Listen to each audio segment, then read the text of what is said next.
r/ProRevenge my twin sister stole my son, so I destroyed her career in court. The gavel came down with a finality that made my knees buckle, but this time, for the first time in 8 months, it was in my favor. Custody is hereby restored to the plaintiff, effective immediately. I watched my identical twin sister's face crumble as the bailiff approached her table. Sarah had always been the composed one, the successful one, the one everyone trusted. But sitting there in her expensive suit with her perfectly styled blonde hair identical to mine, she looked like exactly what she was, a fraud who'd finally been caught. My 6-year-old son Danny was waiting in the hallway with the court advocate, probably confused about why Mommy and Aunt Sarah, who looks just like Mommy, had been fighting over him for so long. He had no idea that his beloved aunt had spent the last year systematically destroying my life, convincing his father and paternal grandparents that I was mentally unstable, unfit, dangerous. 8 months ago, I was living my normal life as a single mom. Danny's dad Marcus and I had divorced 2 years earlier, but we'd maintained a decent co-parenting relationship. I had primary custody, he had every other weekend and Wednesday dinners. It wasn't perfect, but it worked. Then everything started falling apart at once. Marcus began asking strange questions during pickups. Had I been struggling emotionally? Was I getting the help I needed? His mother, who'd always been cordial, started looking at me like I was a ticking time bomb. They began documenting everything, arrival times, Danny's clothes, his behavior after visits with me. The first court filing came on a Tuesday. Marcus was seeking full custody, claiming I was having severe psychological episodes that were traumatizing our son. The petition included detailed accounts of conversations where I'd allegedly admitted to having blackouts, violent thoughts, and suicidal ideations. Except I'd never said any of those things. To anyone. The evidence was damning though. There were recordings, actual audio files of my voice saying terrible, unstable things. Text messages from my phone number. Witnesses who swore they'd seen my erratic behavior firsthand. My own lawyer looked at me like I was lying when I insisted I'd never said or done any of it. Sometimes trauma can affect memory, she said gently, suggesting I consider a psychological evaluation. Even my own mother started watching me with worried eyes, asking if I was really okay. That's when I realized someone was impersonating me.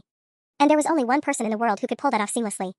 Sarah and I are identical twins, but that's where our similarities end. She's Dr. Sarah Mitchell, licensed family therapist with a thriving practice.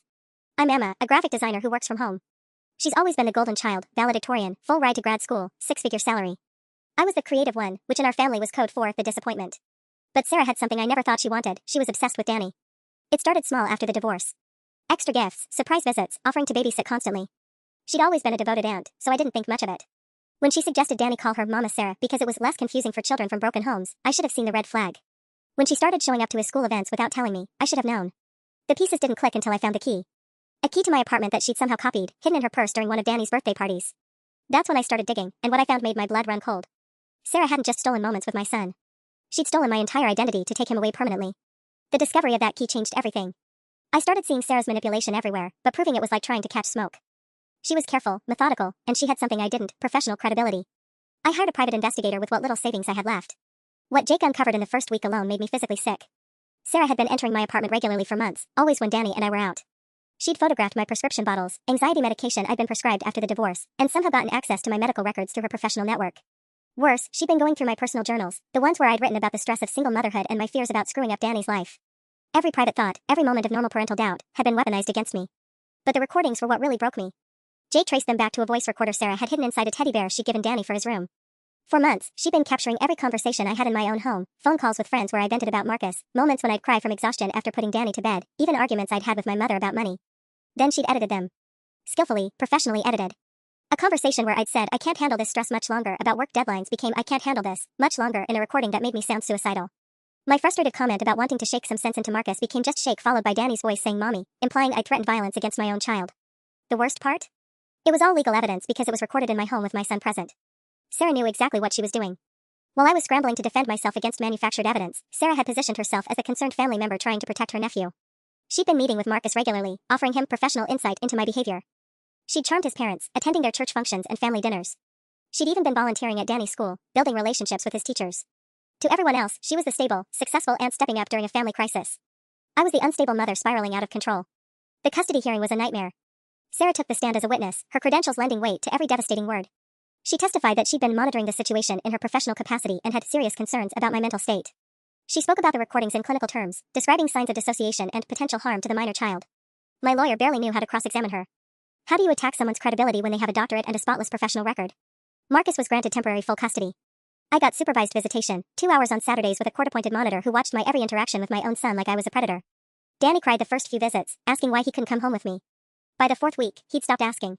Sarah had been staying with Marcus to help with the transition, and I could see her influence taking root. Danny started correcting me on things, how to cut his sandwiches, which pajamas he preferred, bedtime stories I'd been telling him since he was 2. Mama Sarah says this is better, became his constant refrain. That's when I realized Sarah's plan wasn't just to take Danny away from me. She intended to replace me entirely. And with the final custody hearing approaching in 2 months, she was winning. The breaking point came during a supervised visit when Danny looked right through me and asked, "When is Mama Sarah coming to get me?" The court monitor, a stern woman named Mrs. Chen who'd been watching our interactions like a hawk, made a note on her clipboard. Another mark against me, no doubt. Another piece of evidence that my son was bonding better with his aunt than his own mother. "I'm your mama, sweetie," I said gently, trying to keep the desperation out of my voice. "Sarah is your aunt." Danny's face scrunched up in confusion. "But Mama Sarah says you've been sick and that's why you say confusing things sometimes." My hand started shaking. This was it. This was how I lost my son forever. Not through some dramatic courtroom revelation, but through 1,000 tiny moments where Sarah systematically erased me from his life and inserted herself instead. That weekend, I made a decision that would either save my case or destroy what little credibility I had left. I broke into Sarah's office. Well, technically Jake did the breaking while I did the entering. He discovered that Sarah had been billing insurance companies for therapy sessions with patients who didn't exist, including sessions where she'd allegedly been treating me for severe postpartum depression and dissociative episodes. She was creating an official paper trail of my supposed mental illness while collecting payments for services never rendered. "This is insurance fraud," Jake had explained. "But we need proof beyond her billing records. We need her files, her notes, something that shows the pattern." Sarah's practice was in an upscale medical building downtown. Jake disabled the security camera for her floor, a skill I didn't ask him to explain, while I used the key I'd found in her purse months earlier. Apparently, Sarah was predictable in her criminal habits. Her office was exactly what you'd expect: diplomas on the walls, expensive furniture, family photos prominently displayed. Photos that made my stomach lurch. There was Danny at the zoo, Danny at a baseball game, Danny blowing out candles on his birthday cake. In every single photo, Sarah had positioned herself where I should have been. She'd literally been building a fake family album. But the real treasure was in her locked filing cabinet.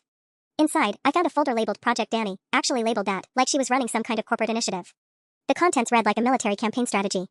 Detailed timelines of her manipulation, psychological profiles of Marcus and his family with notes on their weaknesses and preferences, even research on family court procedures and what evidence would be most compelling to judges. She'd been planning this for over a year. There were practice recordings where she'd rehearsed sounding like me in distress. Notes about my daily schedule that she'd been tracking to time her apartment visits. Copies of prescriptions she'd somehow obtained, not just photographed, but actual duplicates with forged signatures that she'd used to build a medical history of mental instability. Most damning of all was a detailed psychological evaluation she'd written about me, complete with fabricated test results and a diagnosis of severe personality disorder with potential for violence. She'd backdated it 6 months and was planning to present it as evidence at the final custody hearing. The woman wasn't just stealing my son, she was systematically destroying my entire identity to do it. But as I photographed every page, my hands shaking with adrenaline, I realized Sarah had made one crucial mistake.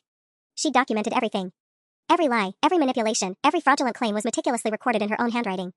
She was about to learn that the same obsessive attention to detail that made her a successful predator would also be her downfall.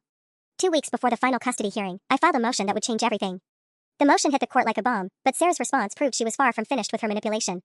Within 48 hours of filing my evidence of fraud and impersonation, I received a call that made my blood freeze.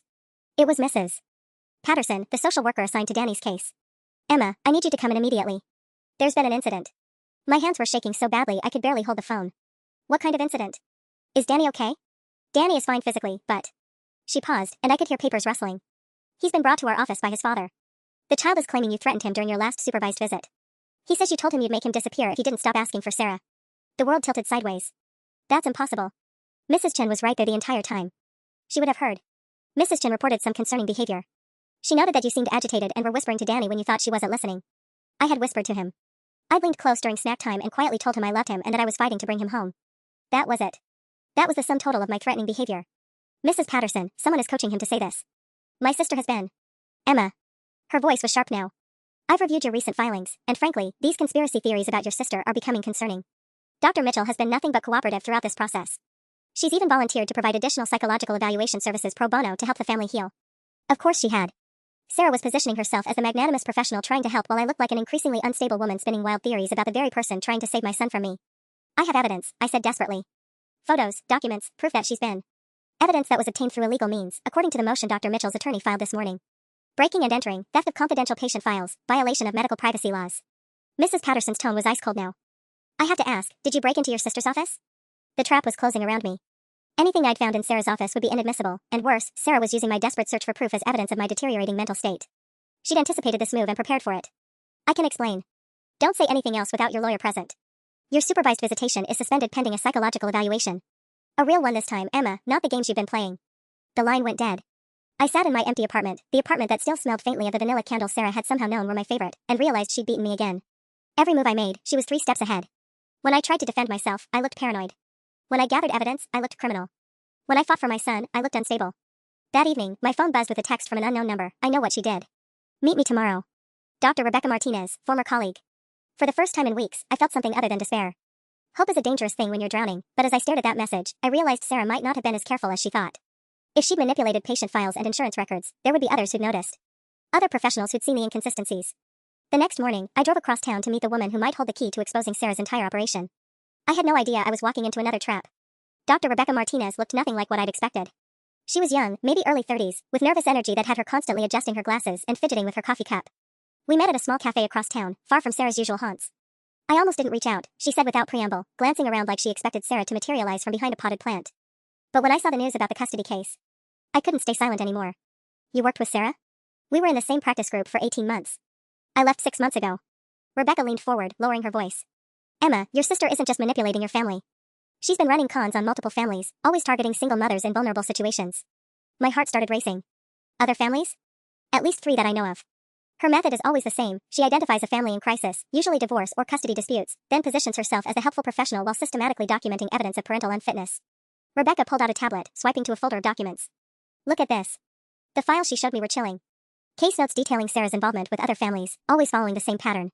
A divorced mother struggling with postpartum depression, Sarah had volunteered to provide therapy, then testified that the woman was a danger to her children. A widower trying to raise his daughter alone, Sarah had convinced his late wife's family that he was neglecting the child, helping them win custody before mysteriously disappearing from their lives. She calls them rehabilitation projects, Rebecca whispered. I found files on her computer labeled that way. She actually believes she's saving these children from inadequate parents. Why didn't you report her? Rebecca's face flushed. I tried. I went to our supervising physician, but Sarah had already laid groundwork there too. She showed him edited recordings that made it sound like I was the unstable one, jealous of her success. She had documentation of my own struggles. I'd been going through a difficult divorce, and she somehow got hold of my private therapy records. The pattern was becoming clear. Sarah didn't just target families, she eliminated threats systematically. Anyone who got too close to the truth found themselves discredited and destroyed. There's something else, Rebecca continued, her hands shaking slightly. She's been using the children she helped save as case studies for a book she's writing. She's planning to publish their stories, your story, as examples of successful intervention in high-risk family situations. My blood turned to ice. She's going to profit from this? She's already got a publisher interested. The book proposal is titled Saving the Lost, A Professional's Guide to Rescuing Children from Dangerous Homes. Danny's case is going to be her featured success story. Before I could respond, Rebecca's phone buzzed. Her face went white as she read the message. What is it? My ex-husband just texted. Sarah contacted him this morning. Rebecca was already gathering her things, panic evident in her movements. She told him I'd been harassing families involved in custody disputes, trying to manipulate court cases. He's threatening to use this to reopen our own custody agreement. I watched Rebecca flee the cafe, realizing that Sarah had somehow anticipated this meeting too. Even now, she was 10 steps ahead, neutralizing threats before they could fully materialize. But as I sat alone with Rebecca's abandoned tablet still open to those damning files, I noticed something Sarah might not have accounted for. The timestamps on the documents showed a clear pattern of premeditation across multiple cases spanning 3 years. Sarah wasn't just a manipulative sister trying to steal my son. She was a serial predator who'd been perfecting her system for years. And that gave me an idea that might finally bring her down. The plan that formed in my mind was dangerous, but it was the only shot I had left. If Sarah was running a pattern across multiple families, there had to be other victims who didn't even realize they'd been manipulated. And if I could find them, maybe together we could build a case that even Sarah's credentials couldn't destroy. I spent the next 3 days diving into public court records, searching for custody cases where Sarah had appeared as a witness or expert. What I found made me sick to my stomach.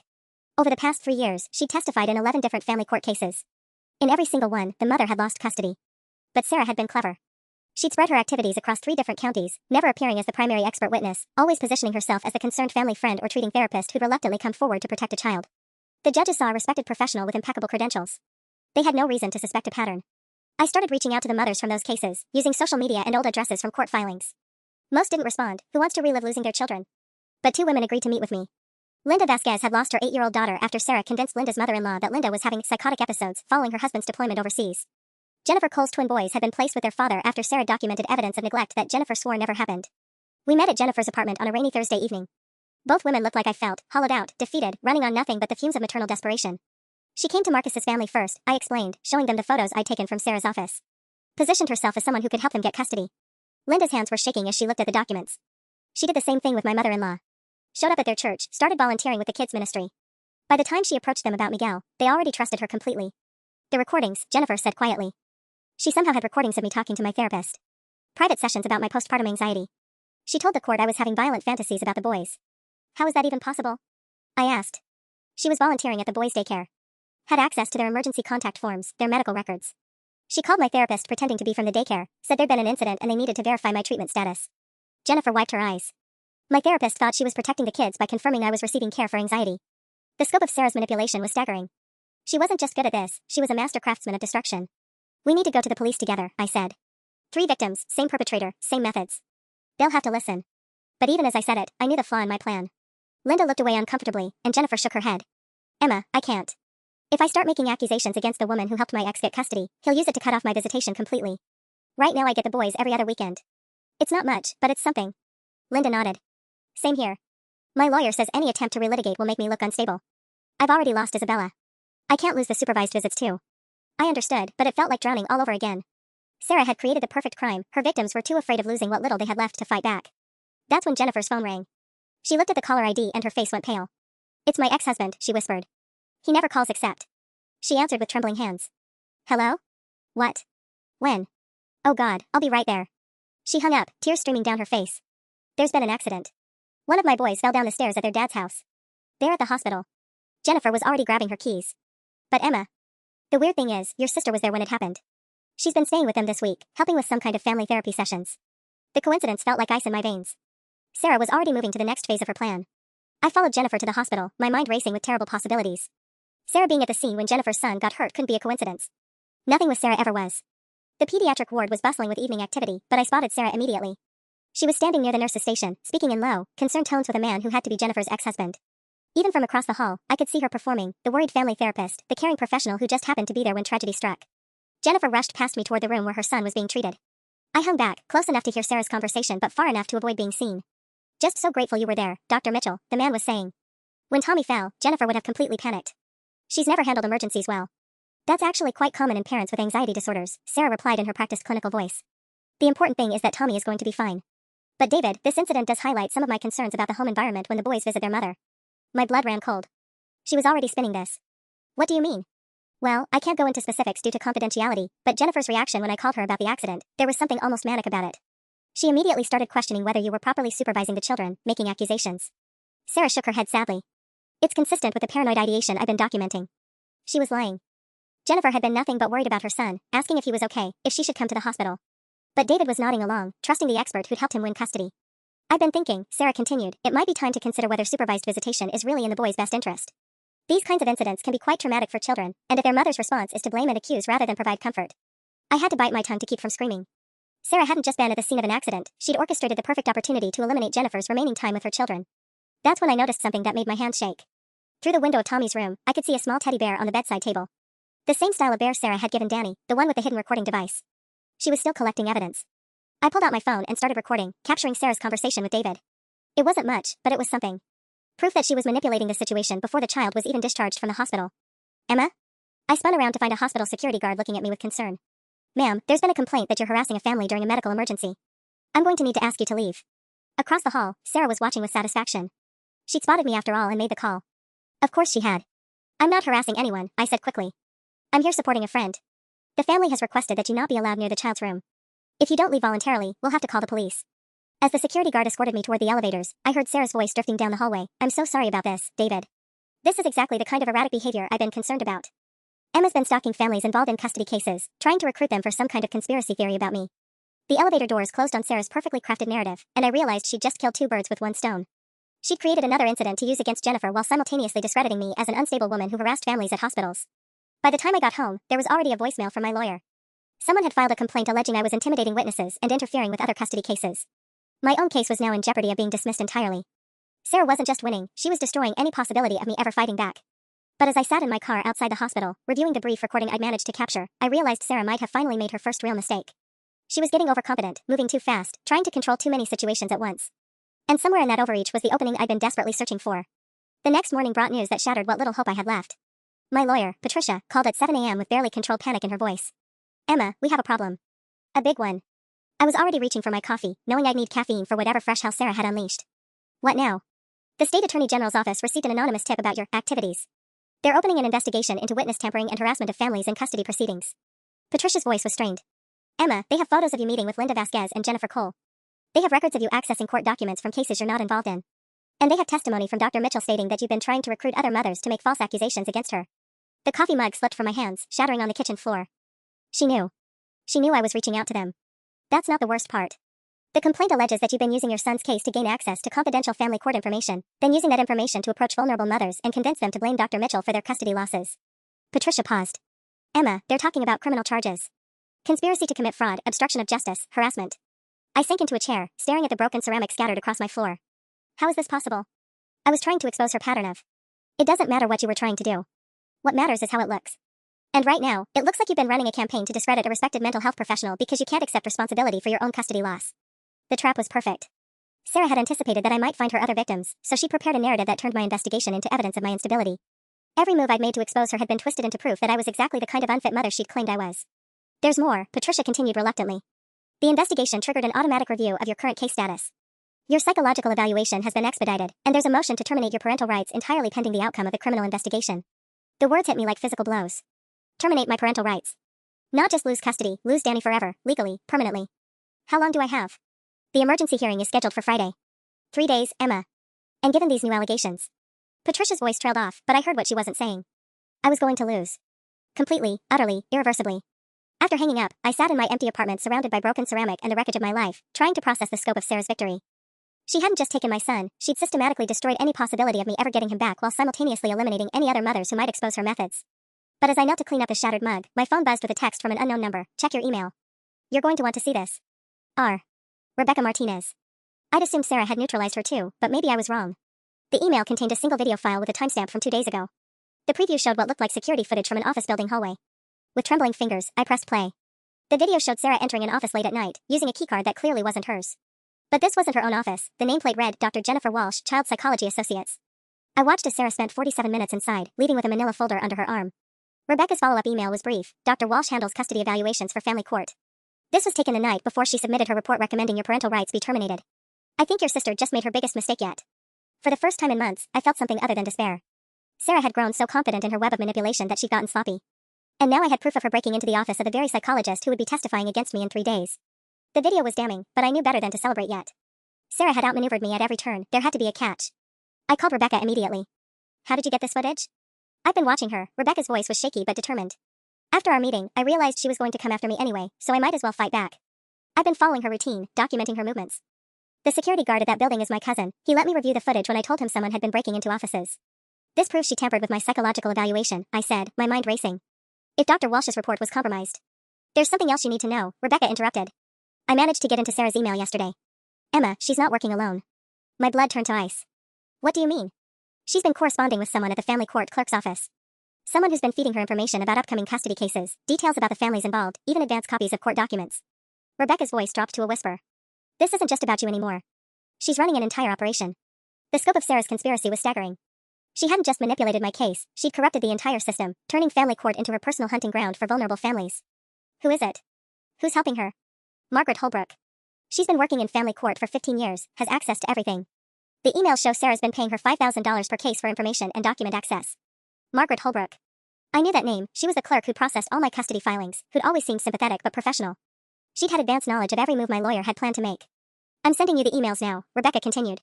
But Emma, you need to be careful. If Sarah finds out I have these. The line went dead. I stared at my phone, panic rising in my chest. Rebecca's number went straight to voicemail when I tried calling back. Had Sarah discovered what we were doing? Was Rebecca in danger, or had this been another elaborate trap? My email chimed with Rebecca's message, containing dozens of email exchanges between Sarah and Margaret. Reading them made me physically sick.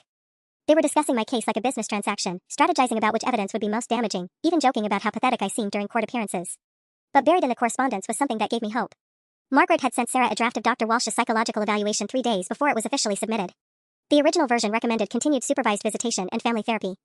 The version submitted to court recommended immediate termination of parental rights. Sarah had somehow forced Dr. Walsh to change her report. I was about to call my lawyer when my doorbell rang. Through the peephole, I saw a woman I didn't recognize, middle-aged, nervous-looking, constantly glancing over her shoulder. Emma? I'm Dr. Jennifer Walsh. I think we need to talk. My hands shook as I opened the door. Dr. Walsh looked exhausted, like she hadn't slept in days. Someone broke into my office, she said without preamble. They didn't take anything, but they photographed my files on your case. More importantly, they left something behind. She handed me a manila envelope. Pictures of my daughter at her college campus, my husband at his work, my elderly father at his nursing home.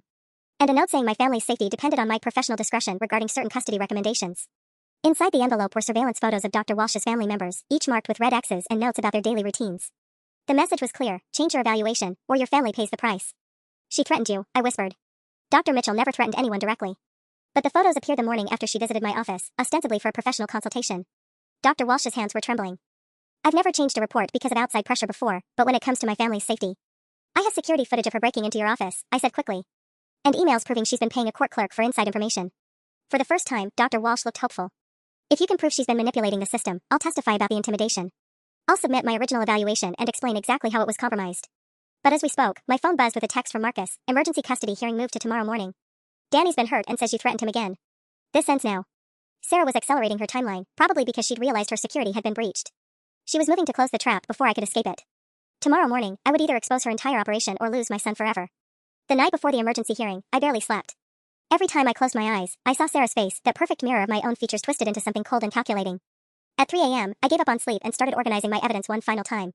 The security footage of Sarah breaking into Dr. Walsh's office, the emails between her and Margaret Holbrook, Rebecca's documentation of the pattern across multiple families.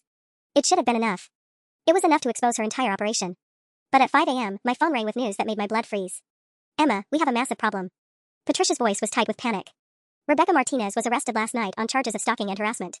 Dr. Mitchell filed a restraining order, claiming Rebecca has been following her, breaking into her office, and making threatening phone calls. I felt the floor drop out from under me. That's impossible. Rebecca was trying to help. The police found Rebecca parked outside Dr. Mitchell's house at midnight with a telephoto lens camera and what they're calling surveillance equipment. Her car was full of photos of your sister, detailed notes about her daily routine, and copies of confidential patient files. Patricia paused. Emma, they're saying Rebecca stole those files from her former workplace and was planning to use them to frame Dr. Mitchell. My hands started shaking. Sarah set her up. She must have. It gets worse.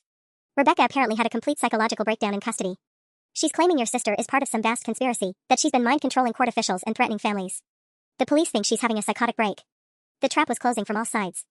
Sarah had eliminated the one person who could corroborate my evidence while simultaneously making her look insane. Anything Rebecca had discovered would now be dismissed as the delusions of an unstable woman. What about Dr. Walsh? She agreed to testify about the intimidation. Dr. Walsh called an hour ago. She's withdrawing her testimony and sticking with her original evaluation. After what happened to Dr. Martinez, she's concerned about her professional reputation and her family's safety. I understood. Sarah had made an example of Rebecca to show everyone else what happened to people who tried to expose her. Dr. Walsh wasn't willing to risk becoming the next victim. But there was something Patricia didn't know yet. At 2 a.m., I'd received another anonymous email, this one containing something that could change everything. Security footage from the hospital parking garage showing Sarah placing something in Rebecca's car while Rebecca was inside visiting an elderly patient. Sarah hadn't just framed Rebecca for stalking, she'd planted the evidence personally. Patricia, I need to show you something. Can you meet me at your office in an hour? Emma, no. Whatever you think you found, bringing more evidence to court right now will only make you look as unstable as Dr. Martinez. We need to focus on damage control. But if I can prove Sarah planted. Listen to me very carefully, Patricia's voice was sharp now. Your sister will be in that courtroom in 4 hours. She'll have Marcus, his family, social services, and now the added credibility of being a victim of Dr. Martinez's harassment campaign. You need to accept that our best case scenario is negotiating some form of supervised visitation rather than complete termination of rights. The call ended, leaving me alone with the devastating realization that even my own lawyer had given up. But as I stared at the security footage on my laptop screen, watching Sarah's calculated movements as she planted evidence to destroy an innocent woman's life, I made a decision that would either save everything or cost me what little I had left. I wasn't going to court to negotiate supervised visits. I was going to expose Sarah's entire operation, even if it meant risking everything in front of a judge who already thought I was losing my mind. The war wasn't over yet. At 6 a.m., I was in my car driving toward the courthouse when my phone rang with a number I didn't recognize. Emma? This is Margaret Holbrook. The court clerk who'd been feeding Sarah information. My hands tightened on the steering wheel as I pulled over. I don't have anything to say to you, I started, but she cut me off. She's going to destroy me too. Margaret's voice was shaking. I need you to know what really happened. What she made me do. My heart started racing. What are you talking about? The emails Rebecca Martinez found, they're not the whole story. Sarah didn't just pay me for information. Margaret was crying now. She has photos. Videos. Of me stealing court documents, accessing sealed records, changing filing dates. She's been recording everything for months. I felt a chill run down my spine. She was blackmailing you. I made one mistake. One time, I accessed a file I shouldn't have because my nephew was involved in a custody case and I wanted to help him. Sarah somehow found out, and she's been using it against me ever since. Margaret's voice broke. She said if I didn't help her, she'd expose me and I'd lose my job, my pension, everything. I have 3 kids, Emma. I couldn't afford to fight her. This changed everything. Margaret wasn't a willing conspirator, she was another victim. Today's hearing, I said quickly. What has Sarah planned? She has the judge's clerk in her pocket too. The hearing was moved to Judge Morrison's courtroom instead of Judge Chen like scheduled. Morrison always rules in favor of fathers, and Sarah knows it. She also submitted additional evidence this morning, more recordings that supposedly show you coaching other mothers to lie about their custody cases. My blood turned to ice. The conversation I'd had with Linda and Jennifer at the cafe, Sarah must have been watching, recording somehow. Margaret, you need to testify. Tell the judge what really happened. I can't. If I admit to what I did, I'll face criminal charges. My own kids will lose their mother. She paused, and I could hear the desperation in her voice. But I can do something else. I have copies of all the original court documents, before Sarah made me alter them. Filing dates, evaluation reports, even transcripts that were changed. I can leave them where someone might find them. What do you mean? There's a coffee shop across from the courthouse. Manny's. I'll be there in 20 minutes, table by the window. If someone happened to sit at the same table after I left, they might find a very interesting folder that was accidentally left behind. The line went dead. I sat in my car, engine running, facing an impossible choice. If I went to get those documents, I'd be late to the hearing that would determine my son's future. But if those files contained proof of Sarah's manipulation, they might be my only chance to save Danny. At 7:30, I was sitting in Manny's coffee shop, waiting for Margaret to leave. She looked terrible, exhausted, haunted, like a woman who'd been carrying unbearable guilt for months. When she stood to go, she didn't look at me, but she left a thick manila folder on the table. Inside were dozens of documents showing the extent of Sarah's corruption. Original psychological evaluations that recommended keeping children with their mothers, before they were mysteriously revised. Court orders that had been backdated to create false timelines. Even copies of Sarah's payments to Margaret, disguised as consulting fees for a fake company. But as I raced toward the courthouse, folder in hand, my phone buzzed with a text that made my stomach drop. Mommy, Aunt Sarah says if you don't stop telling lies about her, I can't see you anymore. Please stop being bad. Danny. Sarah was using my own son to deliver her final ultimatum. The courthouse steps loomed ahead of me, and I knew that whatever happened in the next hour would determine whether I'd ever hold my child again. The courtroom was packed when I arrived, clutching Margaret's folder like a lifeline.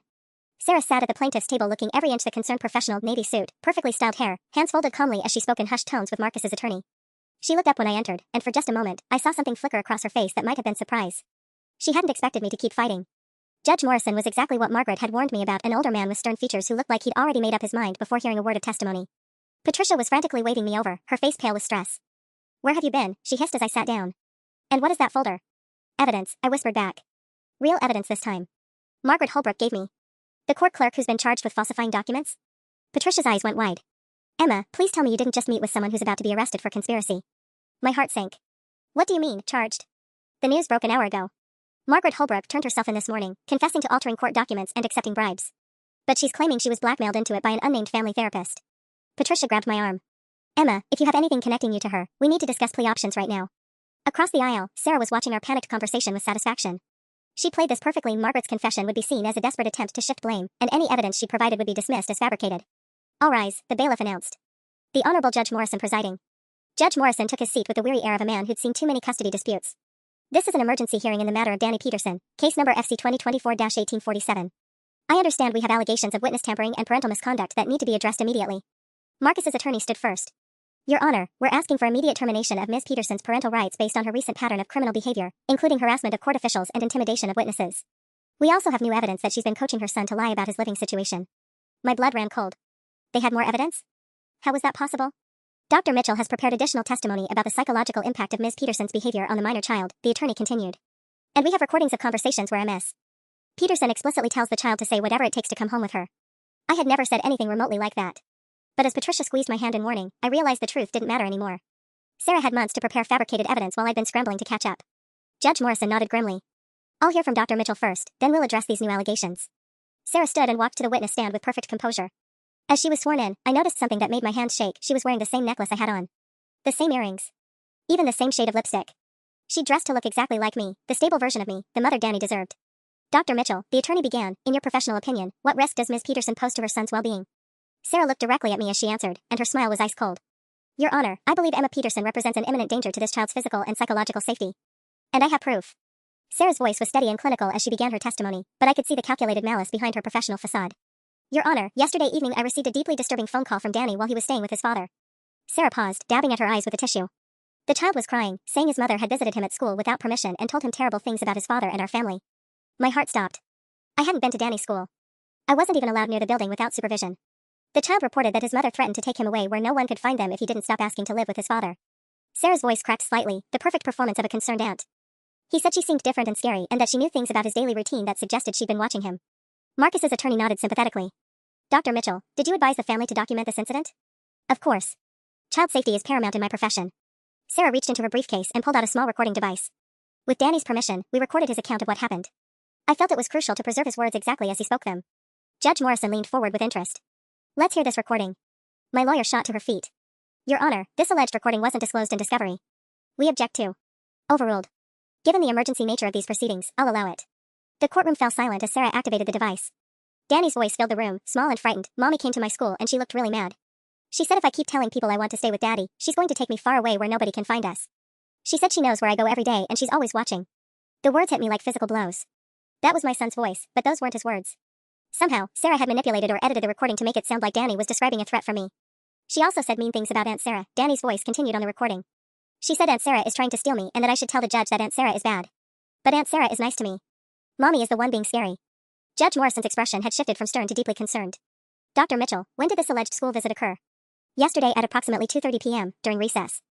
The school's security cameras were unfortunately malfunctioning in that section of the playground, but 2 teachers reported seeing a woman matching Emma's description speaking intensely with Danny near the fence line. That was impossible. Yesterday at 2:30, I had been at the coffee shop meeting Margaret Holbrook. There would be security footage, witnesses, my credit card receipt. But as I started to whisper this to Patricia, I realized the trap Sarah had laid. Meeting with Margaret made me look guilty of conspiracy. Having an alibi that involved the corrupt court clerk would only make things worse. Sarah had timed everything perfectly. Your Honor, Marcus's attorney interjected, we also have testimony from school staff about this incident, as well as documentation that Ms. Peterson has violated the restraining order multiple times in recent weeks. The restraining order I didn't even know existed. My hands were shaking so badly I could barely hold a pen as Patricia scribbled notes about objections we'd never get to make. But then I noticed something that made my pulse quicken. The recording device Sarah had used, I'd seen it before. In the photos I'd taken of her office, there had been several identical devices labeled with different children's names, including one labeled Danny Emergency Protocols. She'd pre-recorded this entire scenario. Sarah was still testifying, describing my escalating pattern of unstable behavior, when my phone buzzed with a text from an unknown number. Check the news. Now. A friend. I quickly pulled up a local news website, and what I saw made my heart race with hope for the first time in hours. The headline read, Family Court Clerk Arrested in Custody Case Fraud Scheme, says prominent therapist orchestrated multi-family conspiracy. Margaret hadn't just confessed to her own crimes. She'd exposed Sarah's entire operation. The news article loaded on my phone just as Sarah was reaching the climax of her testimony, painting me as an unhinged mother who threatened to kidnap my own son. But the words on my screen made my hands shake with something other than fear for the first time in months.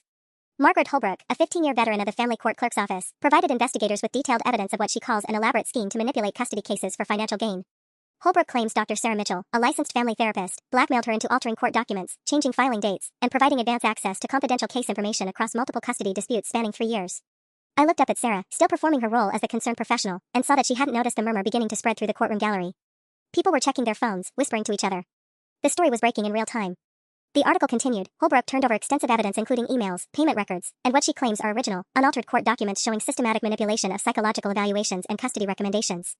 The investigation has expanded to include review of at least 12 custody cases where Dr. Mitchell provided expert testimony. Judge Morrison was asking Sarah about my supposed history of mental health issues when his clerk approached the bench with urgent whispers. I watched his expression change from stern attention to confused concern as he read whatever she'd handed him. Dr. Mitchell, Judge Morrison interrupted, I need to ask you directly, have you ever had any financial arrangement with any employee of this court system? Sarah's composure flickered for just a moment. Your Honor, I'm not sure what you mean. I provided pro bono services to help families in crisis, but... Have you ever paid Margaret Holbrook for access to confidential court information? The courtroom fell dead silent. Sarah's face went pale, but she recovered quickly.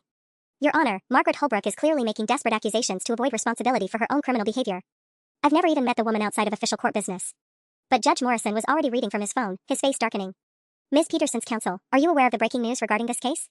Patricia stood on shaky legs. We're just learning about it now, Your Honor. This hearing is recessed pending investigation of these allegations.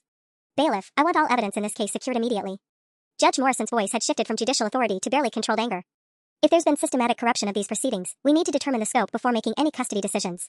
Sarah shot to her feet. Your Honor, these are obviously fabricated accusations designed to delay. Dr. Mitchell, I suggest you contact your attorney immediately. The allegations being reported are extremely serious. Judge Morrison gathered his papers with sharp movements. This court will not be used as a tool for fraud, regardless of who's perpetrating it. As the judge left the bench, chaos erupted. Marcus was demanding answers from his lawyer, who was frantically making phone calls. Sarah was packing her briefcase with mechanical precision, but I could see her hands trembling slightly. For the first time since this nightmare began, she wasn't in control of the narrative. But as court officers began securing evidence and Patricia whispered urgently about what this meant for my case, I realized we weren't safe yet. Sarah had survived exposure before by discrediting her accusers and manipulating the system. Margaret's evidence would need to be verified, investigated, cross-referenced. And in the meantime, Danny was still living with Marcus and his family, still being told that his mother was dangerous and unstable. Sarah might have lost this battle, but she still had access to my son. The war was far from over, and a cornered Sarah was more dangerous than ever. The investigation moved faster than anyone expected. Within 48 hours of Margaret's arrest, federal agents were executing search warrants on Sarah's office, her home, and her digital records. The scope of her operation was staggering: 12 families across 3 counties, hundreds of thousands of dollars in fraudulent insurance billing, and a network of corrupted court officials that reached beyond just Margaret. I was sitting in Patricia's office reviewing the evidence when Detective Reynolds called with news that made my hands shake. Ms. Peterson, we found something in your sister's home office that you need to know about. She had detailed files on your son, not just custody case notes, but behavioral modification plans, psychological manipulation strategies, even research on something she called parental replacement therapy. My blood turned to ice. What does that mean? It appears she was systematically working to replace your bond with your son. The files show a step-by-step plan to make him emotionally dependent on her while viewing you as a threat. There are detailed notes about his responses to different approaches, almost like she was conducting experiments. The detective paused before continuing. Ms. Peterson, we also found evidence that she's done this before. Successfully. There's a family in Oregon where she managed to have the mother's parental rights terminated, and the aunt, Dr. Mitchell, was granted custody. The child was adopted by her 6 months later. Sarah hadn't just been stealing my son. She'd been perfecting a system to legally steal children, and Danny was going to be her masterpiece. But the most damning evidence came from Sarah's own recordings. In her obsessive need to document everything, she'd kept audio logs of her manipulation strategies, including recordings where she coached Danny on what to say about me, practiced impersonating my voice, and even discussed with Margaret which judges would be most favorable to her cause. 3 days after the investigation began, I got the call I'd been desperately hoping for. Ms. Peterson? This is Detective Reynolds. Dr. Sarah Mitchell was arrested this morning on charges of conspiracy, fraud, identity theft, and child endangerment. We're also charging her with perjury and obstruction of justice related to your custody case. I closed my eyes, feeling 8 months of terror and desperation finally begin to lift. What about Danny? Emergency custody has been restored to you, effective immediately. Dr. Walsh has submitted her original psychological evaluation recommending you retain custody, and Marcus Peterson has agreed to return to your previous custody arrangement pending a full review of his case. That afternoon, I stood outside Danny's school waiting for dismissal, my hands shaking with nervous energy. It had been 4 weeks since I'd seen my son without supervision, 4 weeks since he'd been allowed to come home with me. When Danny emerged from the building, he looked confused to see me there instead of Marcus or his grandmother. For a moment, he just stared at me with uncertainty. Mommy? His voice was small, cautious. Am I in trouble? I knelt down to his eye level, fighting back tears. No, baby. You're not in trouble. You're coming home with me today. But Mama Sarah said. Sweetheart, Sarah isn't going to be around anymore. It's going to be just you and me for a while, okay? Just like it used to be. Danny's face scrunched up in confusion, and I realized it would take time to undo the psychological damage Sarah had inflicted. But as he tentatively took my hand and we walked toward my car, I felt something I hadn't experienced in months. Hope. Real, solid hope that we could rebuild what Sarah had tried to destroy. 6 months later, Sarah was sentenced to 8 years in federal prison. Her medical license was revoked, her practice shut down, and she faced civil lawsuits from 7 different families. Danny still has nightmares sometimes, and we're working with a therapist to help him process everything that happened. But every morning when he climbs into my bed and asks what we're doing today, I'm reminded that we survived. My twin sister tried to steal my son and destroy my life. Instead, she destroyed herself.